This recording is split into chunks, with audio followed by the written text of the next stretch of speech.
leadership. It says Octave here. Yes, let's do that. Let's do that. Let's just talk about this cost of leadership. So, good evening, ladies and gentlemen. Good afternoon, good morning, depending on where you are tuning in from. My name is Joshua Tahinduka, and I am your host. And this, my friends, is the Speaker's Pulse, the place where conversations and public speaking definitely matters. But today, we have decided to talk more about leadership. Now, this conversation is indeed in the right time because I have read articles left, right, and center, and people keep on saying that we need leadership in this era more than ever before. We also live in an era where there are conversations about leadership that have been sanitized, and leadership is the next cool thing. There are lots of motivation speakers that call the leader out of you and say, you are the leader. There's a leader within you. Go be the leader. There are also lots of conversations and talks about the coolness of leadership.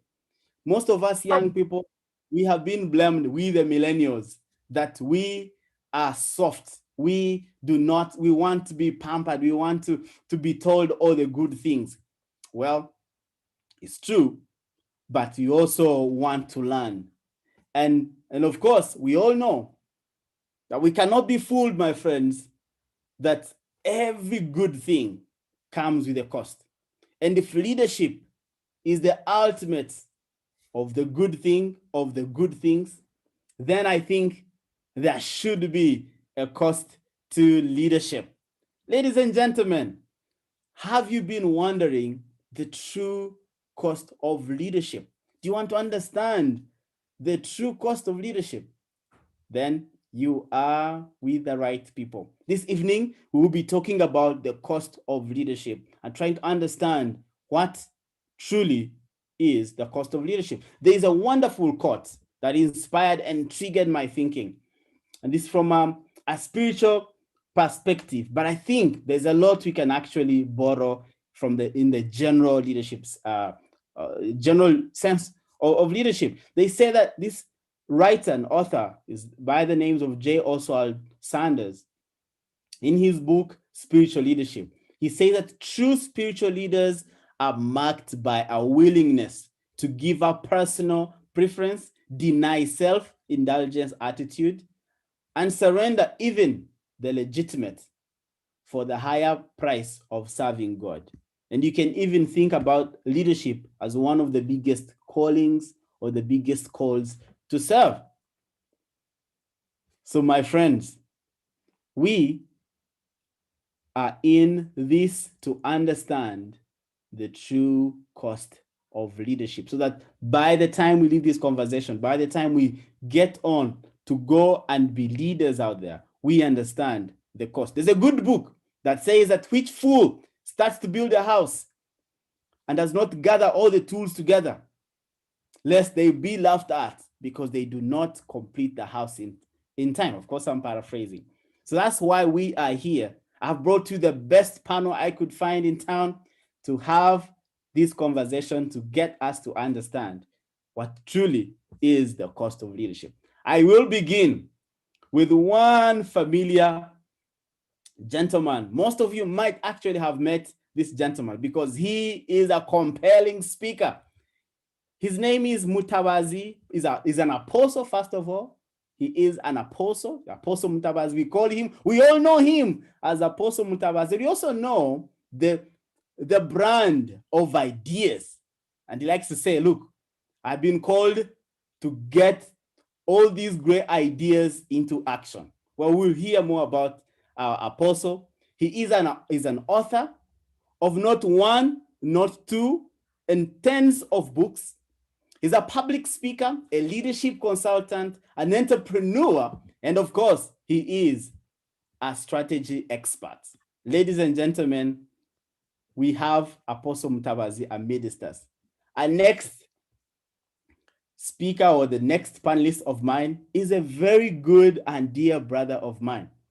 But like I know, I have very many brothers, and therefore, being a brother is not the reason why we have him on the show. He's been my mentor. He's walked a journey with me. Think about any person that embodies the quality of grit in a human being. I think Sylvan is your go-to person. He is a professional, IT professional, but he was also into project management. Above all, he is a leadership enthusiast. Ladies and gentlemen, your panel is already in the house. So let the party begin. Now, gentlemen, welcome and thank you so much for being part of this show. And we are very delighted to have this conversation with you. Let's just get into it. I read this article, and they were, like I mentioned earlier on, they are talking about that we need leadership now more than ever. I want to go straight to our apostle. Do you agree with the fact that we need leadership now more than ever before? And if your answer is yes, please tell us why. Over to you, Apostle. Thank you, Joshua, for to speak to the audience. The speaker's pass. I'm a speaker, of course. I didn't know that because I did construction engineering in my even secondary school and universities, but I didn't know that I was born someone to speak to people and change their lives. So you see the guy who had been into construction engineering, shifting from construction to what I had gone to do, that is thinking, writing ideas, and changing lives. So I agree with you. There is millions and millions of books, especially with this time of Amazon and the Smashwords. I used to publish my books. I wrote 37 books, and like 7 of them, it's about leadership of nations, leadership of corporations, leadership of religious group. But we see millions and millions of copies of books about leadership. America spends billions of dollars every year about leadership seminar, this and that, books about leadership. But we still struggle to find leadership into people. So into this time, we really need leaders than ever before. Why? It is because leadership is all about solving problems. And with my philosophy, I don't believe that those people with suits, sometimes with flags on their suits, I have some flags that I put on my suit, but it doesn't make me a leader. Even I started my leadership course and my leadership brand as someone who used to put on some t-shirts and some shirts, but I came to be a leader, to be imposed as a leader, because one friend of mine said, leadership is 20% given and 8% taken. You don't ask people, so try to make me your leader. You impose yourself as a leader, because leadership is all about solving a problem. And I tell you, my friends, wherever you are around the world, as you are listening to the speaker's pulse, as we have 7 billions, I don't know about those who have died before or those who will come after, but God is somehow God, almighty, omnipotent, omniscient. He is able to create 7 billions of people with different fingerprints. So we all have different fingerprints. No doubt about that. That is the same way everyone has a unique ability, the hidden potential to solve at least one problem. So everyone was born with the hidden potential, the hidden ability that we call potential to solve at least one problem. That is what leadership is all about. You come, you identify a problem, and you solve a problem. And with a leader, we keep on seeing the level of leadership where we see some leaders who we call great leaders who are able to turn all their followers into leaders. And when you reach that point, you understand leadership. Leadership is not about position. It's about solving a problem using your gift. And there is those leaders who are mature enough, who can coordinate the gifts of many people to solve one problem, but collectively. So that is why I say we need leadership than ever before, because we live in a complex, changing, extra changing world than before.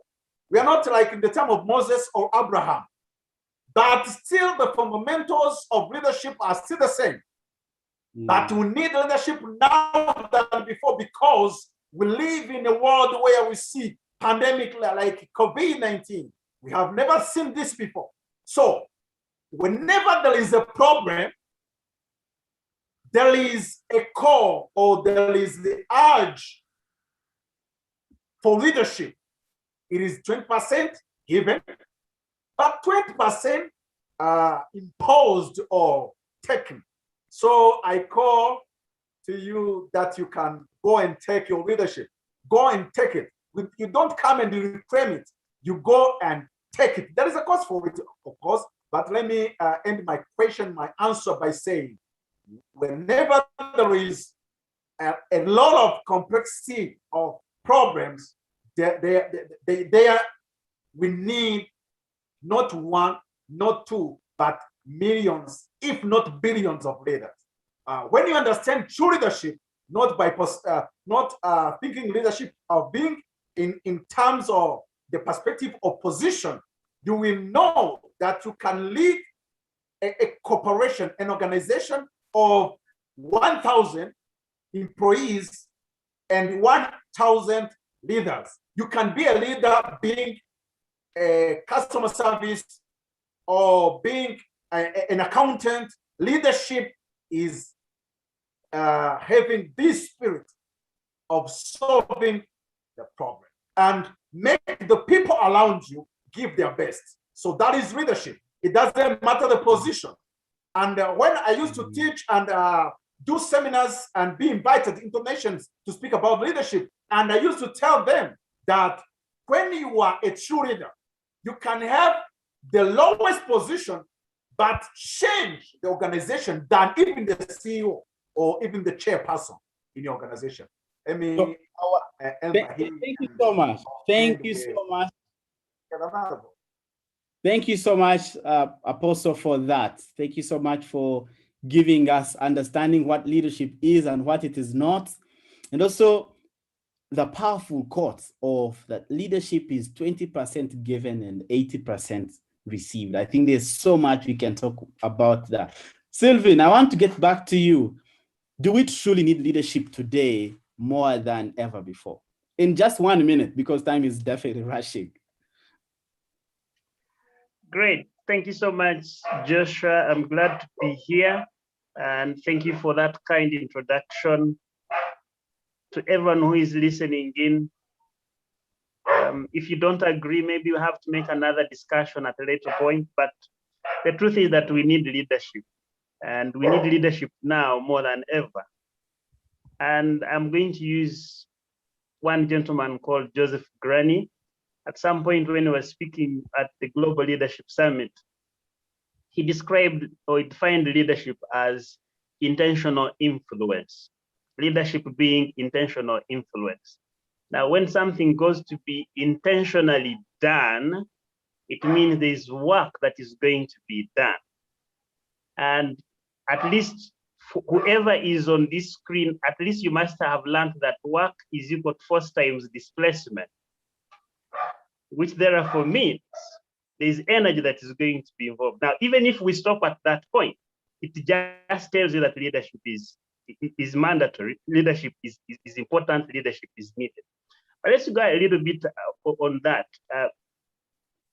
And like Apostle has mentioned, 20% given, 80% received. It therefore means that you can only lead as much as you have received. Now, if you don't look into yourself and look at the giftings you have, the talents you have, and put them to use, then chances are you might want to think that somebody else should be a leader, or someone was created and born and raised to be a leader, but for you do not have that opportunity. But let me tell you, even leading yourself requires an effort. Even if you don't have a team to lead, leading yourself in itself requires an effort. And no leader at any one point is described to be a leader if he does not bear the following 4 characteristics. 1, if this person is not honest, is not a leader. If this person is not competent, is not a leader. If this person does not inspire, is not a leader. If this person does not look forward or is not forward-looking, is not a leader. Those things do not come by themselves. They don't just fall like miracles. You don't pray about them and get them the next day. They are things you have to work on. So to end it at this point, leadership is very important. Leadership is needed. And I know we are getting to that other element. There is going to be a cost. As long as you're talking about influence, you're talking about work, and that means you're combining force times displacement. That is an effort. If it is not from within you, the community is demanding for it. And if you do not, if you don't pull out that, then it's going to be very difficult for you to lead.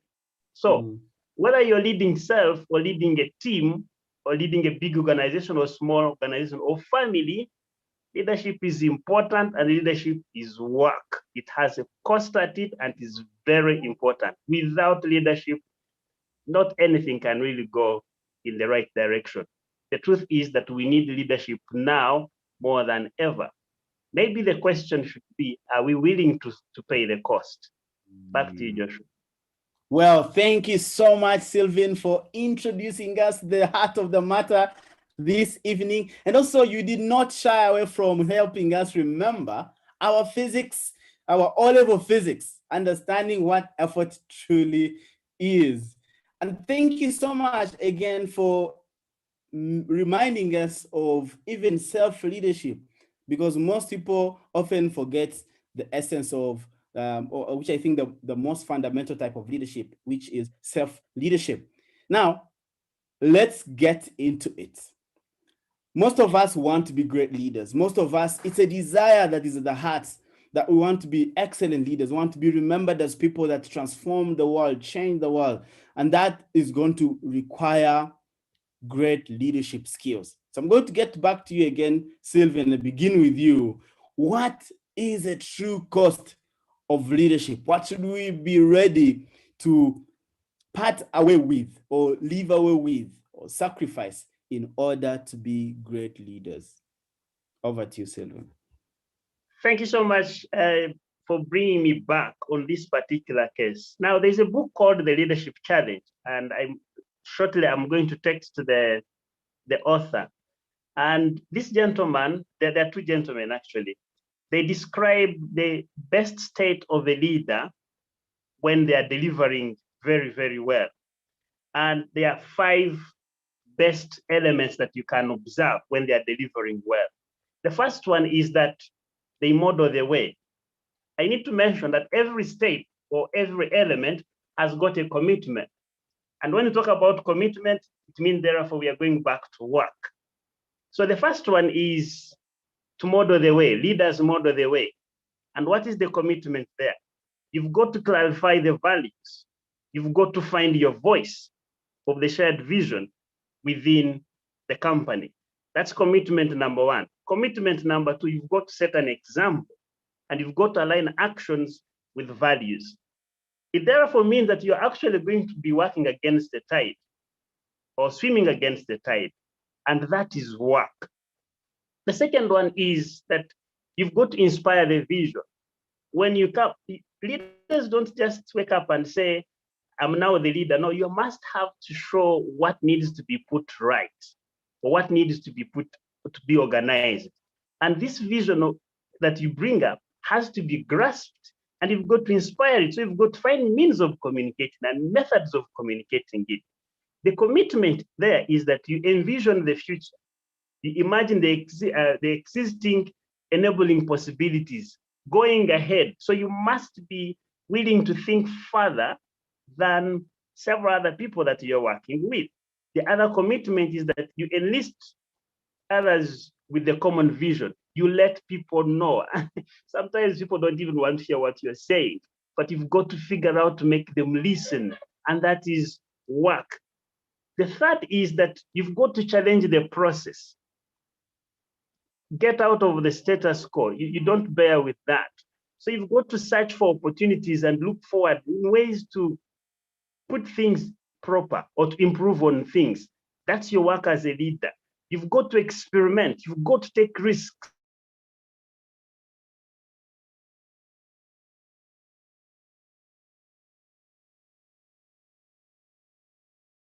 By what you communicate. Now, if they do something good and you don't celebrate it, chances are when they do the wrong thing and you come up, then you're basically demoralizing them. And that is the awareness of the leader. It is work. The fourth, you've got to enable others to act. You cannot do it alone. So you've got to foster collaboration. You've got to build trust. You've got to facilitate relationships within that leadership, within that company you're in. And that is work. The commitment, the other commitment is got to strengthen them. They have to get to a point when they can be self-encouraged and can show, you need to show appreciation for those who are doing a good job. It is very, very important. The fifth, though not the least one, is that you've got to encourage the heart. In other words, you recognize the contributions, show appreciation for individual excellencies. That's a commitment, and you've got to be doing it regularly. The other one is that you've got to celebrate the values and victories, creating a spirit of community. All those things need to be consistently done. They are commitments of a leader to make sure that you espouse modeling the way, inspiring a shared vision, challenging the process, enabling others to act, and encouraging the heart. For me, that's where I would like to stop. Thank you so much, Sylvain, for spending some time and getting us an idea. In fact, one person on the chat was asking if in fact, it's Octave, we're trying to understand what is a leader. And I feel what you've given us are those 5 undisputed qualities of a good leader. Let me now pivot to you, Pastor. What now is the cost of leadership? The first thing I want to differentiate management to leadership. Leadership is doing the right thing, and management is doing the thing right. It is different. Doing the right thing, it is leadership, but doing that thing right, it is management. There is some companies like maybe Microsoft. We have the chairman, that is a leader, and we have the CEO, that is the manager, the chief manager. So sometimes you will see some CEO doing the responsibility of a chairman or a leader, or you will see most of the time, we see some people who claim to be leaders, yet they are managing, simply managing. The difference between a leader and a manager is that the manager is all concerned with the results to get things done. But the leader is concerned with the emotional part. That is what Sylvain was trying to say, to encourage your team. It is getting to the touch with the emotional side.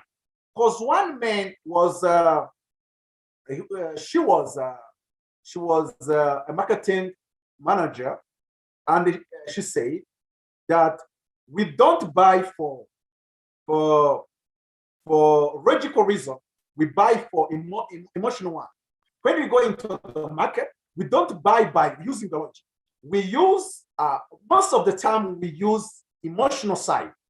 That is the reason why you can pay a lot of money because you like something. You look at it and you like it. And there is a second point I want to mention before I go to the cost of leadership. It is that everyone in his leadership, he leads at least 2 types of group. Every leader, you lead. I'm going to speak in the terms of the Bible, but make it back to our realities. You lead the crowd and you lead the crew. When we speak of the cloud, to Jesus was the whole world, the people. But when we speak of the crew, it was the 12.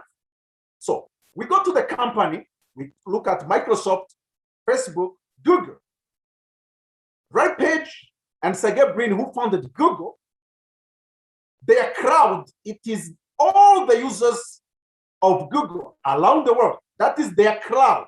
We call them in business clients. So sometimes people do not realize that they are the leaders of the clients. And the crew, it is your team in your corporation, in Google, those engineers, those staff, those marketing officers. That is the crew, the team. So you need to know that you are not only the leader of your team, but you with your team, you are working together to lead the client, the cloud. So let me get to the cost of leadership. But first, I'm going to give you one example that many people do not think about. When you look at the president, maybe the CEO. Let me take an example of the CEO of Microsoft is called today Tasya. Tasya, his salary, annual salary is $41 million a year. $41 million a year. Maybe Microsoft is rich. They earn a lot of money, but I know that their cleaner, their driver, they don't get as much. Maybe 120,000 a year. There is a big gap between 100 a year and 41 million a year. But no one will reclaim and say, oh, I don't understand this. Why is the CEO having all those millions? No. The people, everyone is okay to see the leader getting paid a lot of money. We are okay to see him with a unique parking space. We are okay to see him having all the privileges. But why? We always look at the privileges of leadership.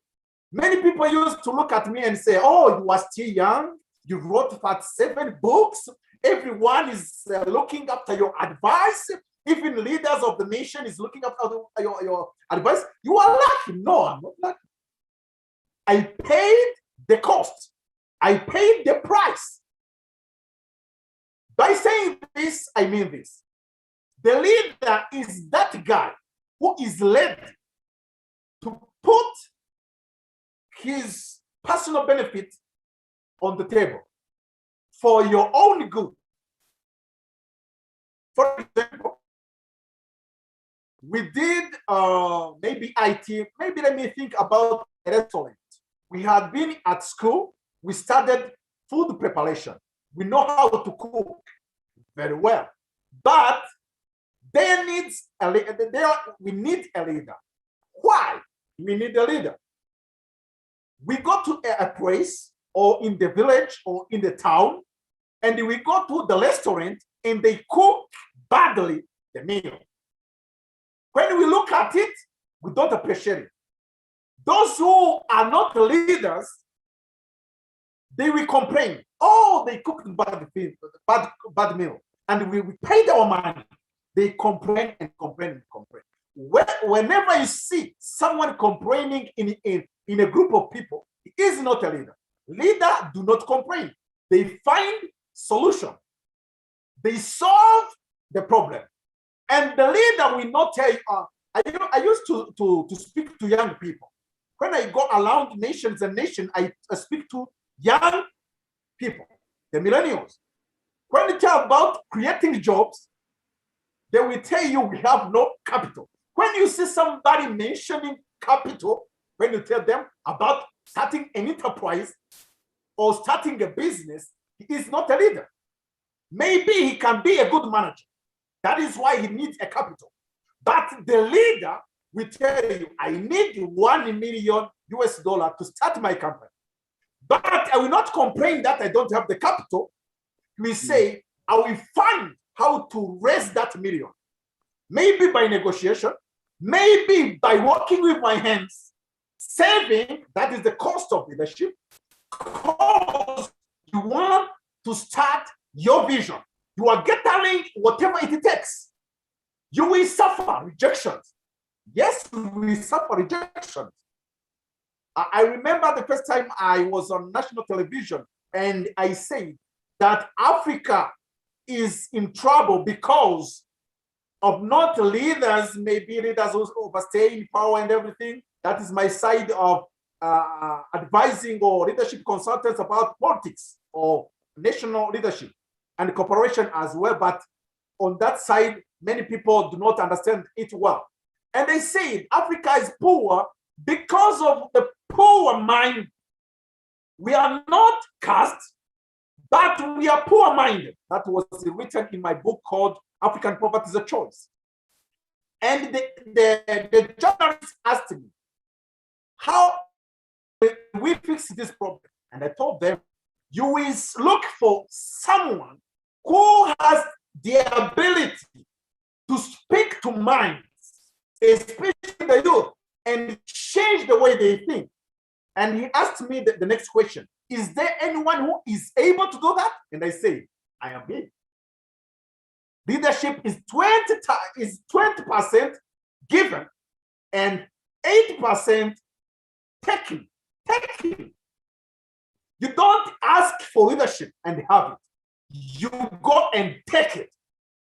How? This journalist, I wrote a book. It took me maybe 6 months writing a book. That book was called True Leadership Master Key. True Leadership Master Key. And that book made him give me the chance to speak to the national television. It was 20% given. But I would come there and speak nonsense. And I will live there with him regretting of giving me an opportunity to speak to people.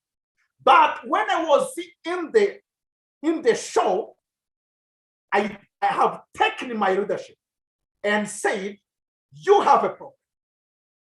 And I am the one to fix that problem.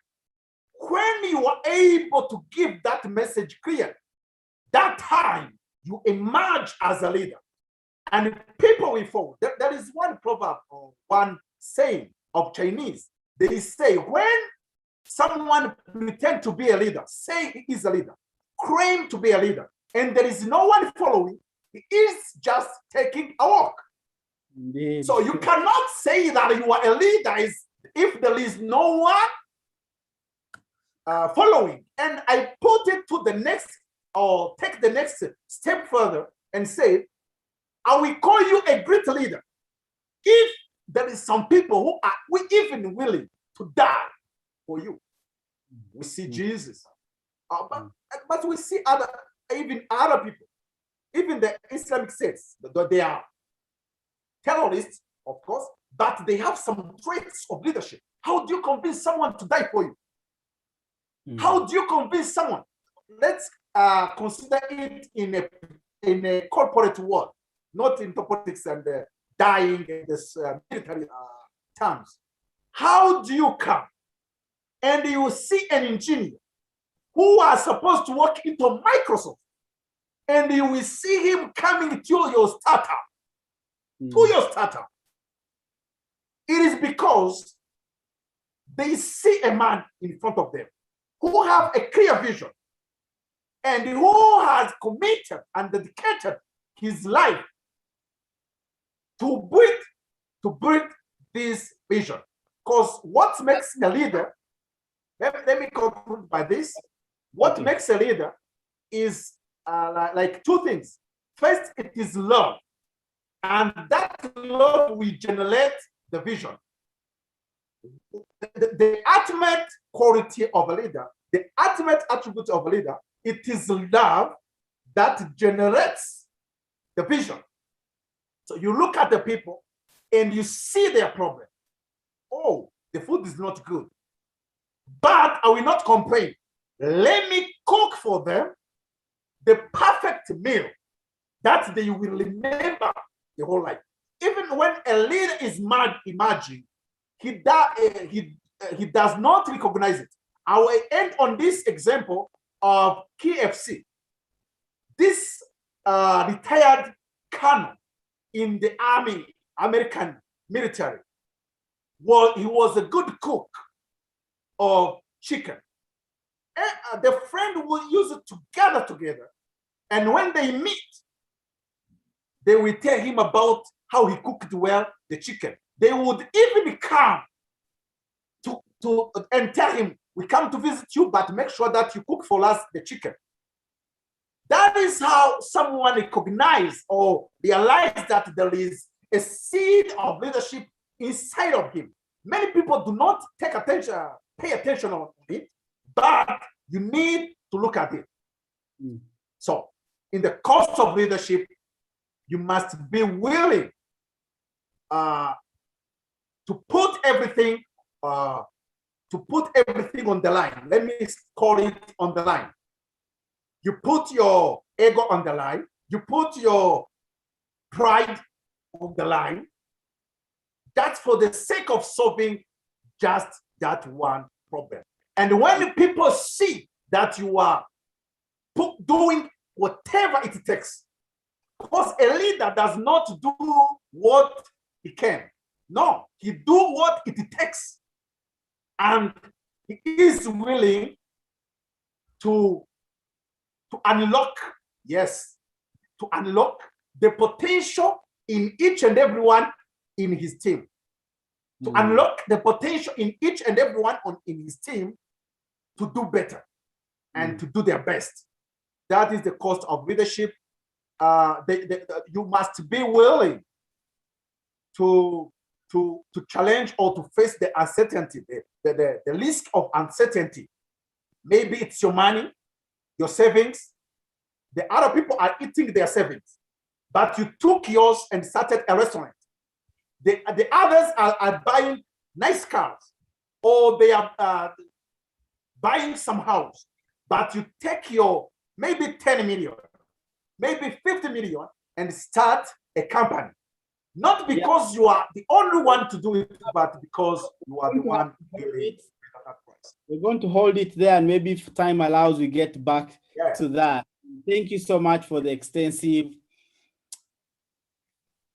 exposition on the cost of leadership, by giving us what it takes to be a great leader and what differentiates just good leaders from great leaders. So I just want to come back to, there's a few questions on the chat, but before then, I want to appreciate everyone that is actually tuning in the Speaker's Pulse this evening. Thank you so much.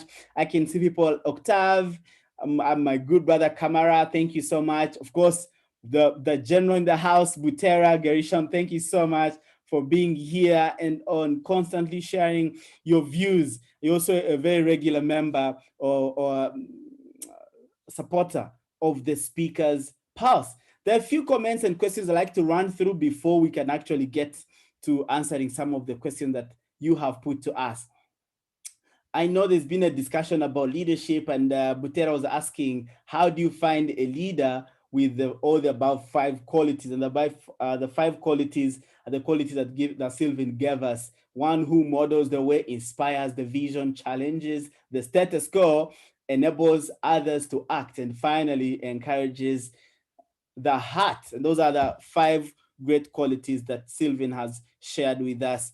And then Octave, in a very interesting way, cunning way, says that, you know what, Butera, I think you become such a leader by aspiring to be the same. So well done for that input. Then Butera comes again and asks, how does being in a position of leadership differentiate from being a leader? Are those in position of leadership able to absorb ideas they cannot generate? I think this is a question that we can actually spend a minute or so talking about. I don't know what your thoughts are, Sylvain, about this question that a very good brother Butera has posed to us. He says, how does being in a position of leadership differentiate one from being a leader? And he also says that are those in position of leadership able to absorb, generate ideas that they have not actually come up with? What is your thought, Sylvain? Thank you so much, Joshua. Thank you so much for the question, Butera. First of all, leadership and position is not a question of chicken and egg with what comes first. You don't need a position to lead. You only need to find something that stimulates you to do what is right. So if you're waiting to get a position to lead, there's going to be a very big problem. You might never be given that position, especially if you don't know how your company looks like. You might be having people who are not in your favor. And if there are things that are not going right and you're waiting first to get position, then to address them, there's also going to be a problem. But here's what I would like to tell you. First of all, look for the book of Sharma, who wrote a book called The Leader Without a Title. You do not have to have the title. You don't have to have a position to lead. And let me delve a little bit on the element of how do you find those other 5 qualities. First of all, the fact that you're thinking about it now possibly means that they could be within you. So I would like to suggest, as opposed to asking, how do you find that? Because you're not going to find the person. Whatever you put into finding, there is an effort.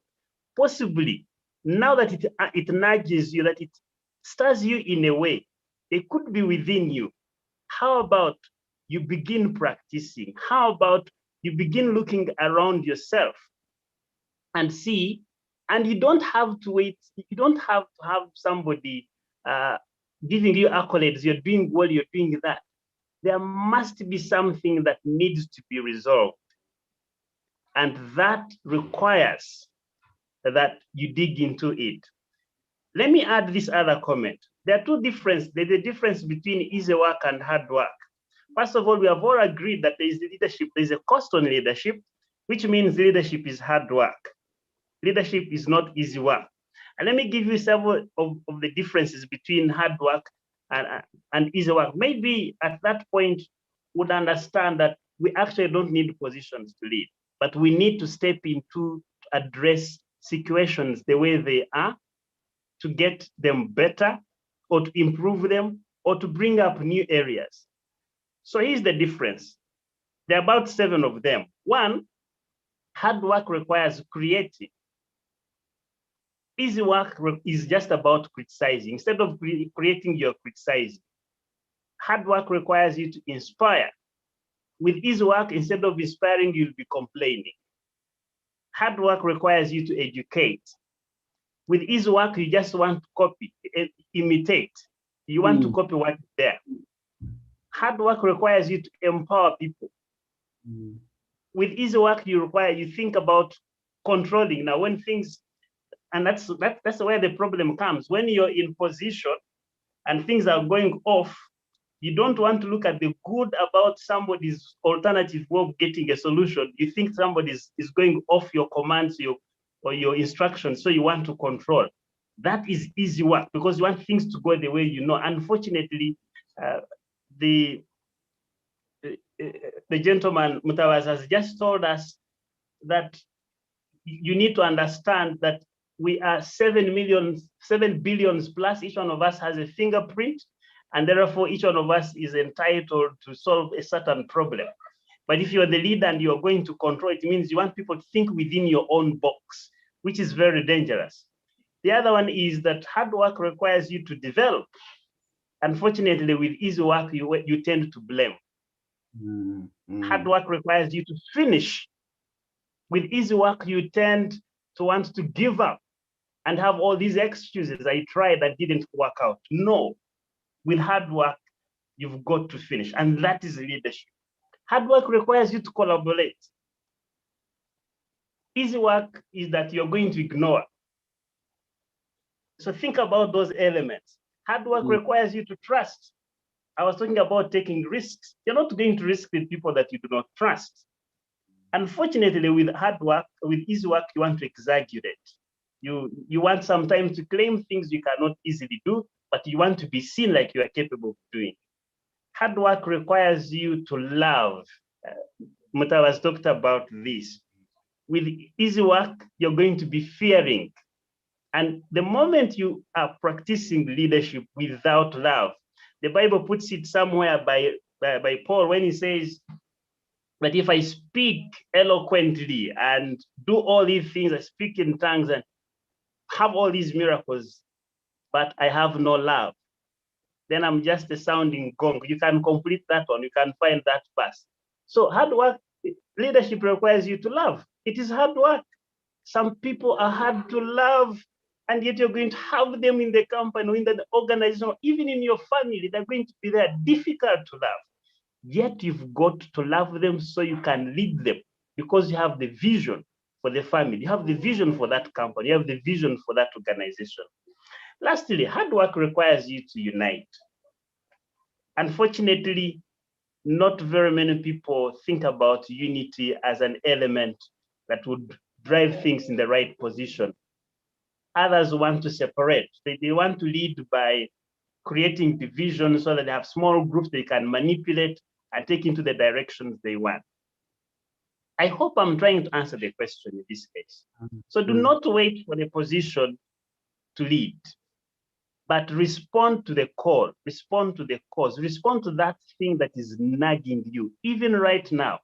That thing that you wake up in the morning and you find it is not clear within the family, put it right before you even got the company.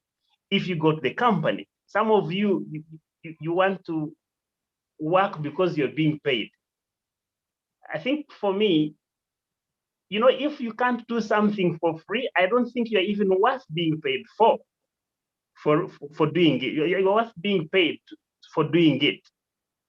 Because, it doesn't make sense. So one thing is that you need to look at it as, even if there was no money, it's the right thing to do. Then you will be appreciated because you're doing it and it was needed to improve the company or give out a product or change the status quo. Let's come out of this element. How much do they pay me? The first thing you think about, how much do they pay me?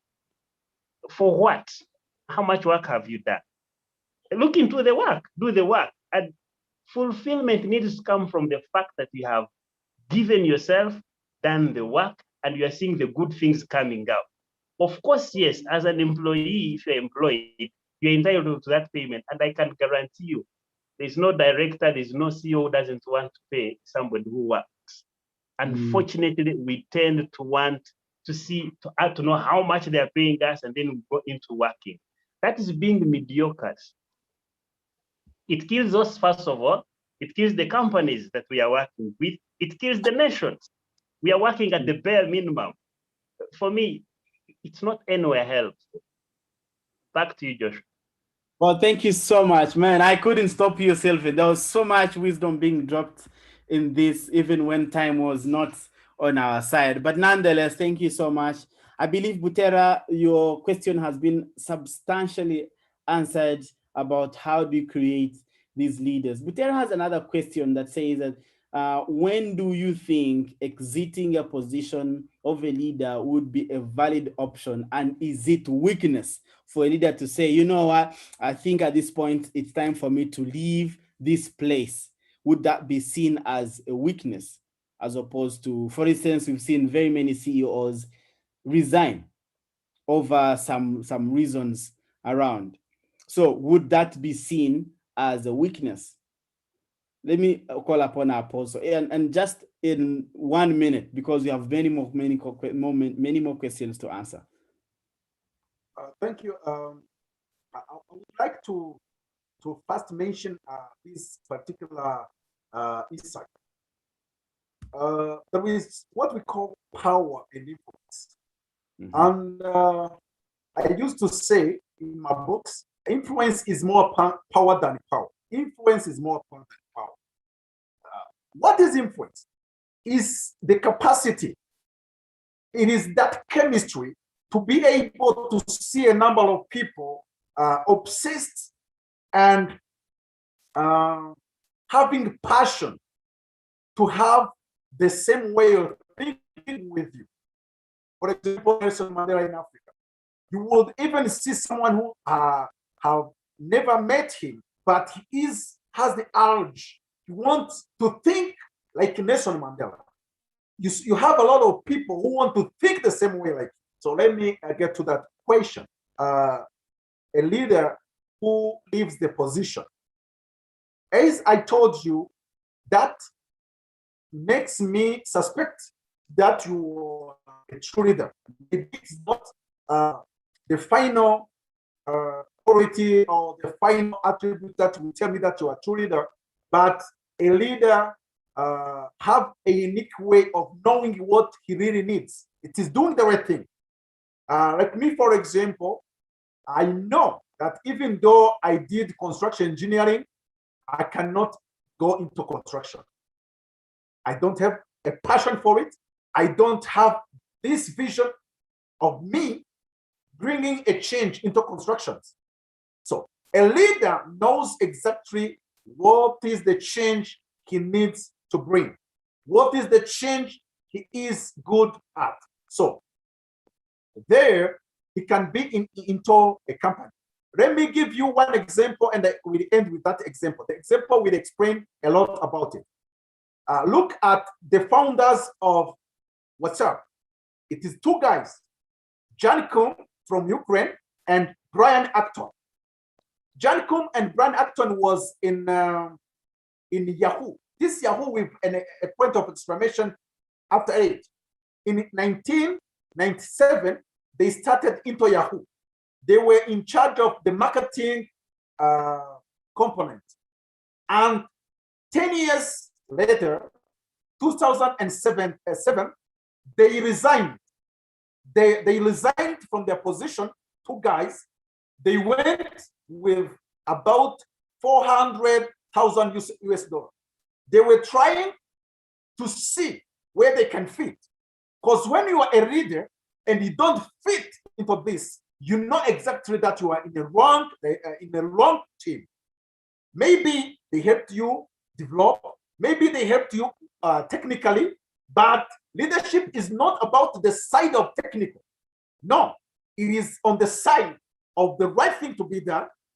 Others can do even the technical ones. So to end with this example, 2 years after, Brian Acton was into Facebook, dropping his CV to try to see the vacant post there.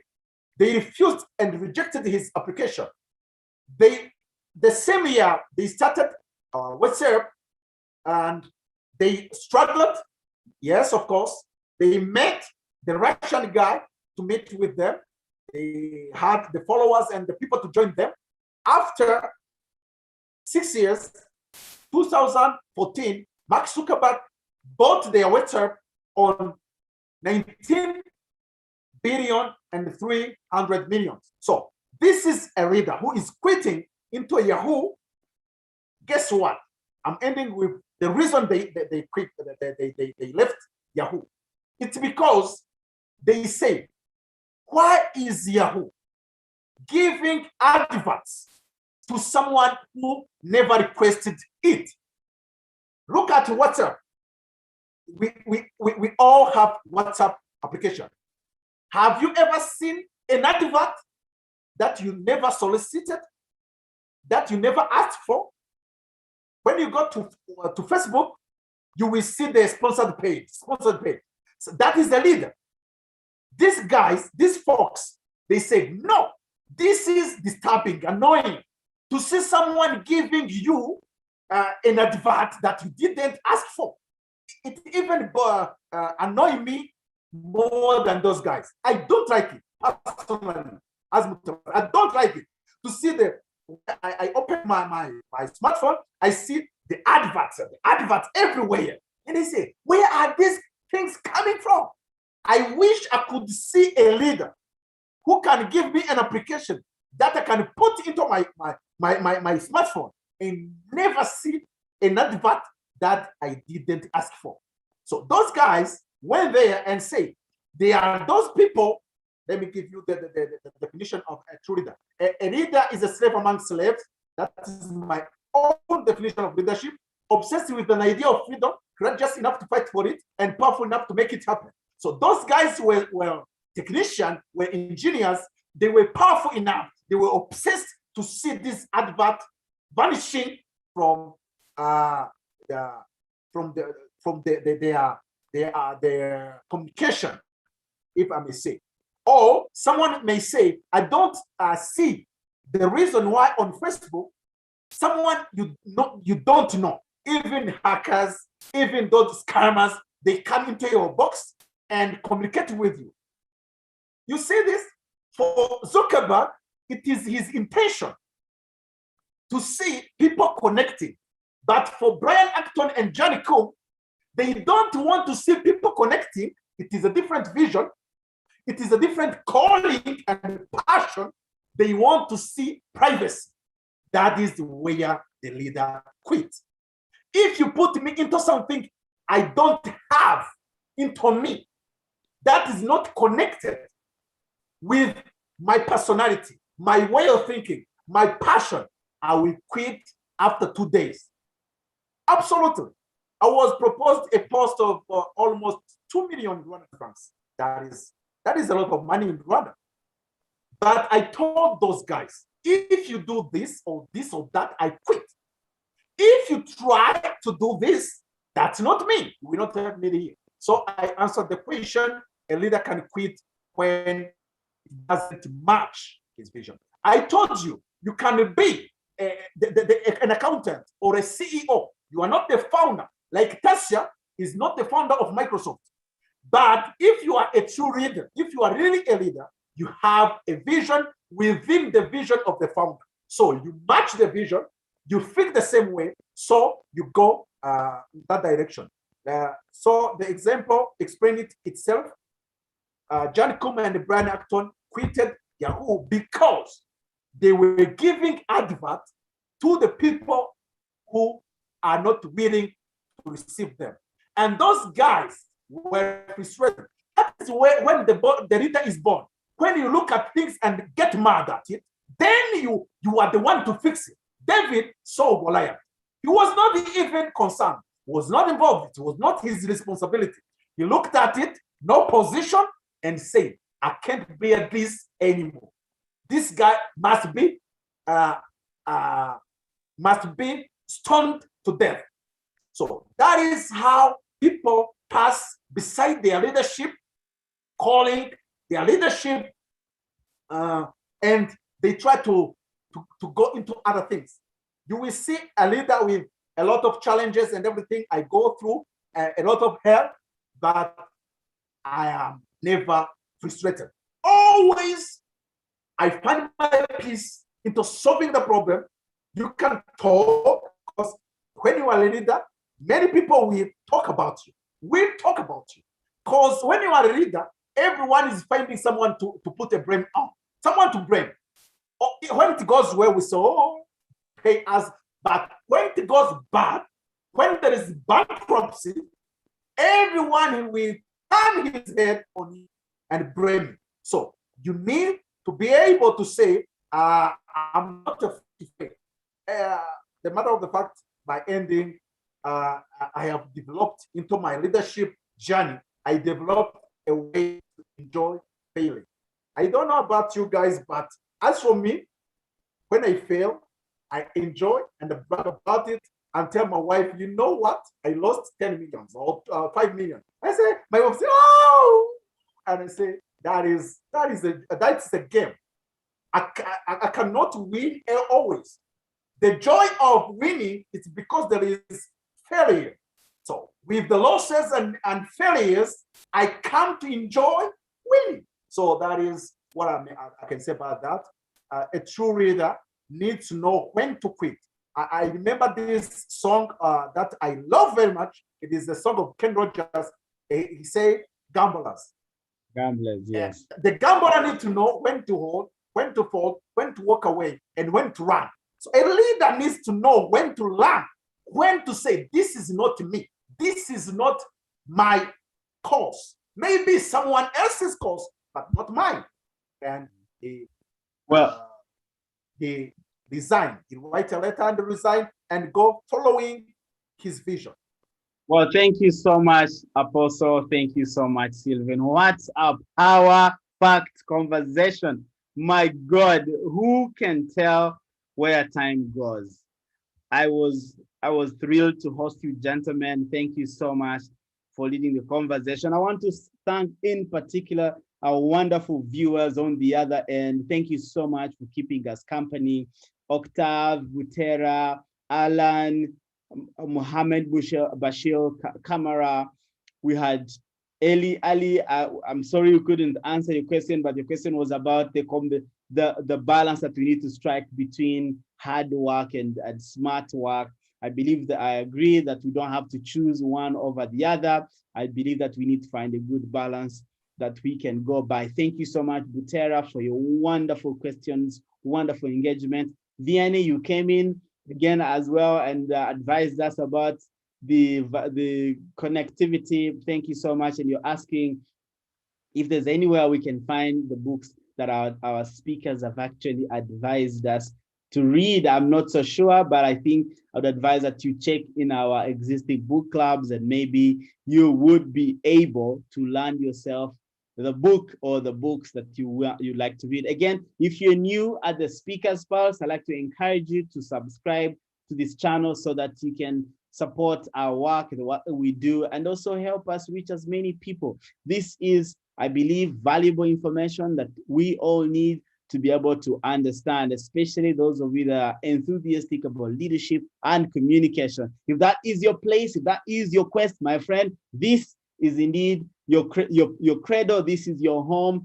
Let the Speaker's Pulse be one of those channels that you subscribe to, and every 2 weeks you always get a new conversation about what is of the day or the topic of the concern. I want in a special way to thank you so much, Apostle Mtawazi. You had so much energy, you have so much to share. There's clearly a lot. We need to bring you more and more and have more conversations about leadership. Sylvan, thank you so much for carving time out of your very busy schedule to come and impart your our wonderful friends with great knowledge about leadership and also great nuggets. I have learned so much in this conversation, and I'm definitely going out a different leader. The most thing I like to say, one, is that the 5 qualities of a leader, we did talk about them.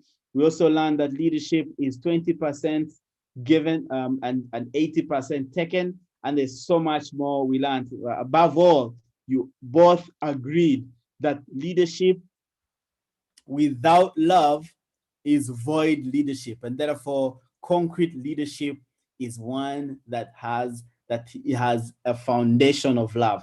Ladies and gentlemen, we love you so much. We love to spend so much time with you. We hope that you loved the conversation and had 1 or 2 things to take home. We will meet again in 2 weeks' time. Until then, my name is Joshua Tainduka, and this is the Speaker's Pulse.